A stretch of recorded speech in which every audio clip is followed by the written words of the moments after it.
Narongo Anita Anet Among Magugo akazarwa 2023 by'ukwezi kwa 11 mu mwaka gwa 2023 yashomero mu mashomero gatari gamwe na gamwe yahika kuguko mu kubare bitabo ninga shumwete accountant akagaruka yashome by'amateka nuko kutunga ubuhangu akazano mbyo bwebembezi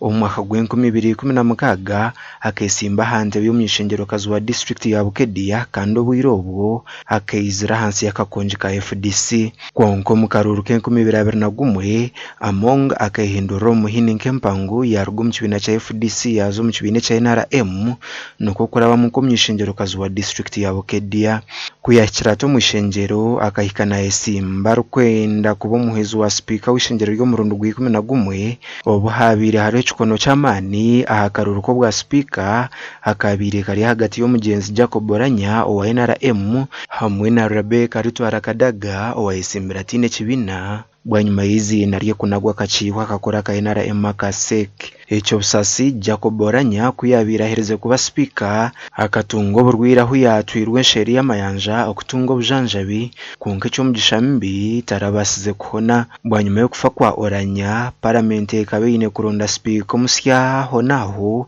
aho Anita Among yatire empapuraze kandi akesimba na Asumani basarugo yo myishengero wabugiri akarura kakaterwa mu chayikororo kandi Among akakahuta boga bwanyuma yizi nariye kushunshurwa kachiko ka NRM kasek Among ayebembire parliament y'11 okisyo wenchure hwire no parliament getarasibwire omukarura katirwa 2015 y'ukwezi ko kubanza umwaka gw'2026 narongo Anita Anet Among Magogo akaraba hatine cyakanisa kandi na Sarongo we Moses Hashim Magogo na wakaraba hatine cyakanisa ahabwa memba bwa parliament bwa Budiope East. Swear in the Almighty God that I will be faithful and bear true allegiance to the Republic of Uganda, and that I will preserve, protect, and defend the Constitution. So help me God. Magogo Moses Hasim. I, Magogo Moses Hasim, swear in the name of the Almighty God that I will be faithful and bear true allegiance to the Republic of Uganda, and that I will preserve, protect,